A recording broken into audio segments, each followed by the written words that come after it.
আসসালামুআলাইকুম cooking হাউজে সবাইকে স্বাগতম।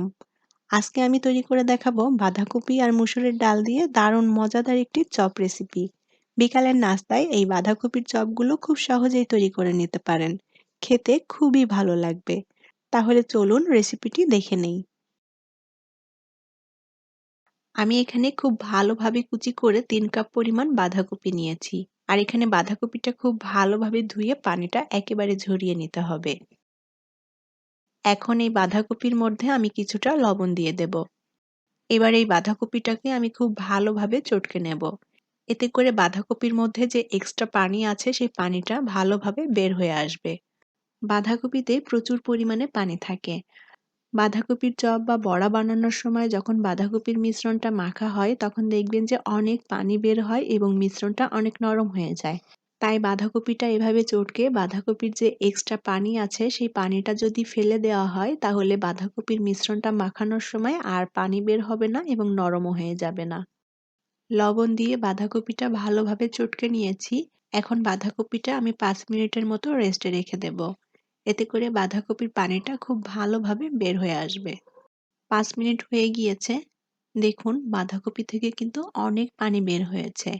এখন বাঁধাকপির এই পানিটা এভাবে হাত দিয়ে চেপে চেপে খুব ভালোভাবে বের করে নেব।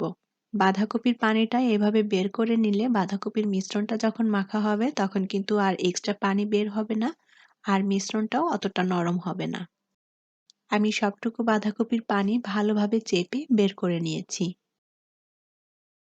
আমি এখানে হাফ কাপ পরিমাণ মসুরের ডাল নিয়েছি। মসুরের ডাল আমি পানিতে 20 মিনিট মতো ভিজিয়ে রেখেছিলাম। তারপর ডালটা ভালোভাবে ধুয়ে ডালটাকে আমি এরকম আধা বাটা করে নিয়েছি। ডালটা একেবারে মিহি করে বেটে নিইনি, আধা ভাঙা মতো থাকবে। চাইলে মিহি করেও বেটে নিতে পারেন। তবে ডালটা আধা ভাঙা মতো থাকলে এই চপগুলো খেতে বেশি ভালো লাগে। এখন এর মধ্যে দিয়ে দেব হাফ কাপ পরিমাণ পেঁয়াজ কুচি। পেঁয়াজটা একটু মিহি কুচি করে কেটে নিয়েছি। এবার দিয়ে দেব 1 চা চামচ পরিমাণ রসুন বাটা।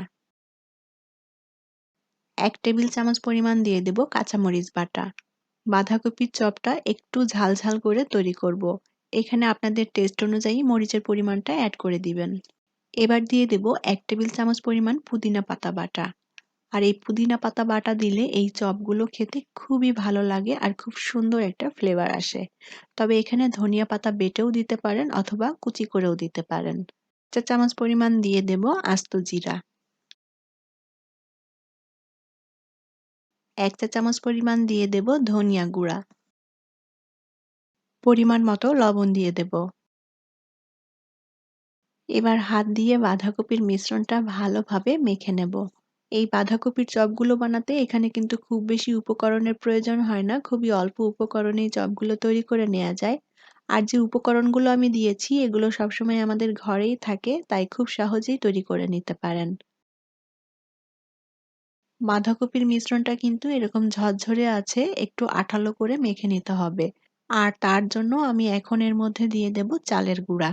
আমি এখানে 2 টেবিল চামচের মতো চালের গুঁড়া দিয়ে দেব। চালের গুঁড়া যদি হাতের কাছে না থাকে তাহলে বেসনও দিতে পারেন অথবা ময়দাও ব্যবহার করতে পারেন। এবার খুব ভালোভাবে বাঁধাকপির মিশ্রণটা মেখে নেব।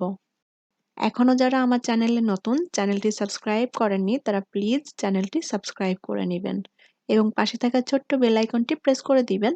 এতে করে যখনই ভিডিও আপলোড করব সাথে সাথে আপনাদের কাছে নোটিফিকেশনটি পৌঁছে যাবে।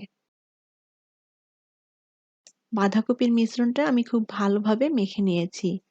এখন এই বাঁধাকপির মিশ্রণ থেকে অল্প অল্প করে মিশ্রণটা নিয়ে পছন্দমতো শেপ দিয়ে চপগুলো তৈরি করে নিতে হবে। প্যানে পরিমাণ মতো তেল দিয়ে তেলটা একটু গরম করে নিয়েছি। এখন এই তেলের মধ্যে চপগুলো দিয়ে দেব। আর চপগুলো আমি এরকম গোল শেপ দিয়ে তৈরি করে নেব। অল্প আঁচে আমি চপগুলোকে ভেজে নেব। তাহলে চপগুলোর ভেতরের দিকটাও ভালোভাবে সেদ্ধ হয়ে ভাজা হয়ে যাবে। শীতের সবজির মধ্যে বাঁধাকপি কিন্তু সবারই পছন্দের একটি সবজি। এই বাঁধাকপিটা ভাজি, ভর্তা, বিভিন্ন ধরনের নাস্তা তৈরিতে এবং আরো বিভিন্নভাবে রান্না করা যায়। আর এই বাঁধাকপিটা খেতে খুবই সুস্বাদু এবং মজার। তাই শীতের এই সবজি বাঁধাকপি দিয়ে খুব সহজেই বিভিন্ন ধরনের নাস্তা তৈরি করে নিতে পারেন। চপগুলোর এক পাশটা ভাজা হয়ে গেলে এখন উল্টে দিয়ে অপর পাশটাও ভেজে নেব। আর এই চপগুলোকে আমি গোল্ডেন ব্রাউন কালার করে ভেজে নেব।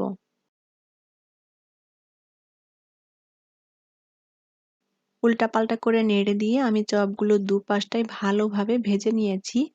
আর এই চপগুলোর উপরের দিকটা অনেক ক্রিস্পি হয়েছে এবং সুন্দর একটা গোল্ডেন ব্রাউন কালার করে ভেজে নিয়েছি। এখন চপগুলো তেল ঝরিয়ে উঠিয়ে নেব।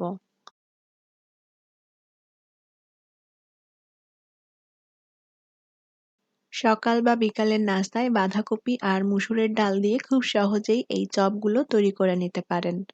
গরম গরম বাঁধাকপির এই চপগুলো টমেটো সস দিয়ে খেতে খুবই ভালো লাগবে।